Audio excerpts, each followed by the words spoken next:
치솟는 물가를 잡아야 한다는 이유로 미국이 28년 만에 가장 큰 폭으로 이 기준금리를 한꺼번에 올린 상황이고요.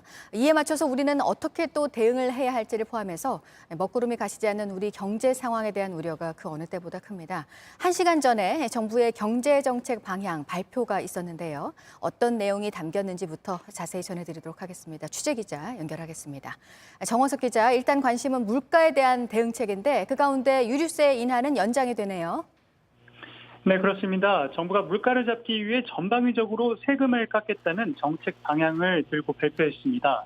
먼저 유류세 30% 인하 조치는 당초 7월 말까지로 계획했지만 5개월을 연장해 올해 내내 인하하기로 했고요.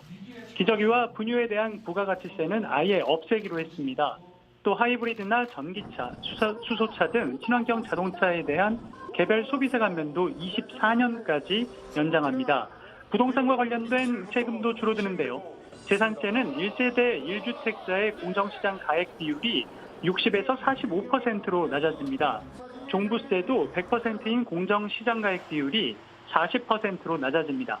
또 종부세는 올해 한시로 1세대 1주택자에 한해선 과세 기준 금액을 공시가격 11억 원에서 14억 원으로 3억 원을 늘려 14억 원 미만인 주택을 한 채 보유한 사람들은 종부세 대상이 되지 않습니다. 네, 앞서 당정협의에서도 규제 개혁에 대한 강조를 했었습니다. 관련 대책이 역시 포함이 됐죠. 네, 법인세가 낮아지게 됐는데요. 기업의 세 부담을 줄여준다는 정책입니다. 현재 최고 세율인 25%를 22%까지 인하하고 과표 구간도 단순화한다는 것인데요. 문재인 정부 때 올린 법인세가 다시 박근혜 정부 수준으로 돌아가는 겁니다. 또 기업들의 원활한 승계와 기업 활동 촉진을 위해 상속세와 증여세 부담도 줄여준다고 하는데요. 이러한 감세 혜택은 부자 감세란 지적에 대해선 추경호 부총리는 법인세는 부자 감세가 아니며 오히려 법인세는 협력 기업들과 소비자들에게 전가되는 측면이 있다고 말했습니다. 네, 기업 관련 부분이 하나 더 있는데 어떤 내용입니까? 네, 처벌을 완화하는 내용인데요.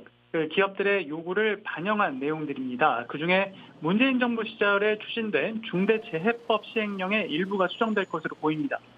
사업장에서 안전사고가 발생할 경우에 경영 책임자와 안전업무 담당자를 형사처벌할 수 있는 규정에 대해서 정부는 형벌이 기업 활동을 제약하지 않도록 합리화해야 한다는 입장을 정했습니다. 앞으로 구체적인 방안을 내놓을 것으로 보입니다.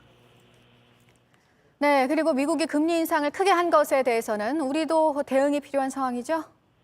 네, 미국 연준이 0.75%포인트의 자이언트 스텝을 실현했는데요. 미국 금리가 1.5에서 1.75%까지 오르면서 우리나라 기준금리와 같아졌습니다. 파월 의장이 7월에도 0.5에서 0.75%포인트를 올릴 가능성을 언급하면서 당장 우리나라와의 기준금리 역전 가능성이 현실화되고 있습니다. 결국 한국은행의 7월 기준금리에서 선제적인 대응을 하지 않을 수 없게 됐는데요. 우리나라도 0.5%포인트 올리는 빅스텝을 단행할 수 있다는 전망도 나오고 있습니다. 지금까지 경제부에서 전해드렸습니다.